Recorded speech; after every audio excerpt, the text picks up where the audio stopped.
अपने को बताए हैं, जिसके ध्यान में नहीं थे अब सबको याद भी आ गए होंगे। आज 9 नवंबर है। आज 9 नवंबर 2000 को उत्तराखंड एक नए राज्य के रूप में अस्तित्व में आया और इसके बाद ये भारत का 27वां राज्य बना। आज 9 नवंबर को पूरे उत्तराखंड में जो सरकारें हैं सन 2000 से लेके अनवरत रूप से इस उत्तराखंड महोत्सव के रूप में इसको मना रही हैं। समग्र विकास की चर्चा होती है और इन 22 वर्षों में हमने कितनी दूरी विकास की तय की है, इस पे सरकारें मंथन करती हैं, चिंतन करती हैं और एक सप्ताह ये महोत्सव उत्तराखंड की राजधानी देहरादून में मनाया जाता है।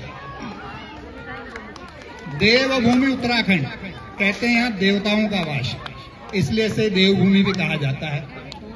अगर हम 9 नवंबर सन 2000 की बात देखें, इसको नए अस्तित्व में आने के लिए इस राज्य को हमारे जो आंदोलनकारी हैं उन्होंने अपने प्राणों की बहुत आहुति दी है और बहुत सारे लोग इस जन आंदोलन में शहीद हुए, उन्होंने अपनी आहुति दी। 1952 में एक कम्युनिस्ट नेता हुए पीसी जोशी, जिन्होंने पर्वतीय क्षेत्र के लिए स्वायत्तता की मांग की थी कि पर्वतीय क्षेत्र को अलग किया जाए। और क्योंकि राजधानी लखनऊ में थी, शिक्षा बोर्ड इलाहाबाद में हुआ करता था, तो अगर हम बद्रीनाथ, केदारनाथ, हिमालय रेंज को देखें तो वो लखनऊ से काफी दूर थे, इसलिए अलग एक स्वायत्त प्रदेश की मांग हुई 1952 में पीसी जोशी के द्वारा। 1957 में टेहरी के पूर्व नरेश मानवेंद्र शाह जी ने इस आंदोलन को आगे बढ़ाया और ये चर्चाएं, आंदोलन चलते रहे। 1962 का युद्ध जब हुआ, उसके बाद इसको कुछ कालखंड के लिए रोक दिया गया, इस पर कोई चर्चा व्यवस्था आगे हुई नहीं। 1979 में उत्तराखंड क्रांति दल की स्थापना हुई मसूरी में और ये जन आंदोलन अलग राज्य का चलता रहा। 12 अगस्त 1991 को उत्तराखंड विधानसभा ने एक प्रस्ताव पास किया। उत्तरांचल एक नया राज्य के रूप में इसका प्रस्ताव केंद्र को दिया गया। उसके बाद 24 अगस्त 1994 को एक दूसरा प्रस्ताव पास हुआ, वो भी केंद्र को भेजा गया। इस बीच 3 सितंबर 1994 से जन आंदोलन शुरू हो गया। तो पहला खटीमा गोलीकांड हुआ, जिसमें 7 जन आंदोलनकारी शहीद हुए और उसके बाद जन आक्रोश भड़का।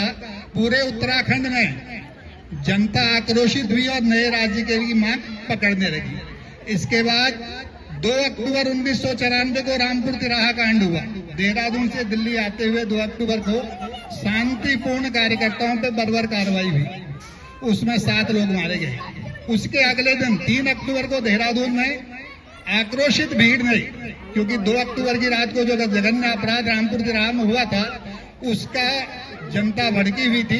3 अक्टूबर को देहरादून में एक बहुत बड़ी रैली हुई, जनता ने काफी विरोध प्रदर्शन किया और पुलिस ने गोली चलाई। 21 व्यक्तियों को गोली लगी, जिनकी 4 अस्पताल में मृत्यु हुई। उसके बाद पूरे उत्तरांचल में ये जन आंदोलन की आग बढ़ गई और उसके बाद श्रीनगर कांड हुआ, नैनीताल में हुआ और इस तरीके से उत्तराखंड के प्रत्येक क्षेत्र में इस तरीके से जन आंदोलन को भड़का गया और आखिरकार 9 नवंबर सन 2000 को ये राज्य अस्तित्व में आया।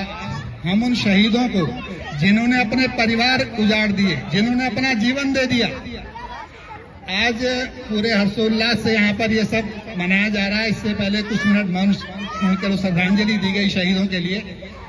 हम इस महोत्सव मनाने के पीछे हमारा जो कार्य है, उससे पीछे हम उन लोगों को ना भूलें कभी, जिन्होंने, हम उनको दे कुछ नहीं सकते हैं, सरकारों ने कुछ दिया होगा नाम मात्र का, कह नहीं सकते, लेकिन इस महोत्सव से सबसे पहले उन्हें श्रद्धांजलि देने का काम हम भविष्य में भी जरूर करते रहेंगे।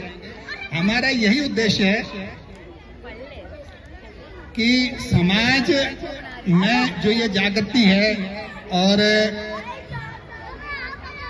जो समाज को पर्वतीय क्षेत्र से हम दूर हैं, हम अपने गांव घरों से दूर हैं, और इन कार्यक्रमों के माध्यम से हम अपने बच्चों को अपनी पर्वतीय शिक्षा, अपने घर का पूरा जो चीज जो हमने तो देखा लेकिन बच्चों ने देखा नहीं है, उन सब के बीच में बताते रहेंगे। ऐसे कार्यक्रम भविष्य में करते रहें, और एक एक जागृति का काम है, समाज को इकट्ठा होने का एक अच्छा काम है, और भविष्य में भी इस तरीके के काम होते रहे। कहने को तो बहुत कुछ ज्यादा है, लेकिन समय की कुछ सीमा है, और मैं अभी इतना ही कहूंगा।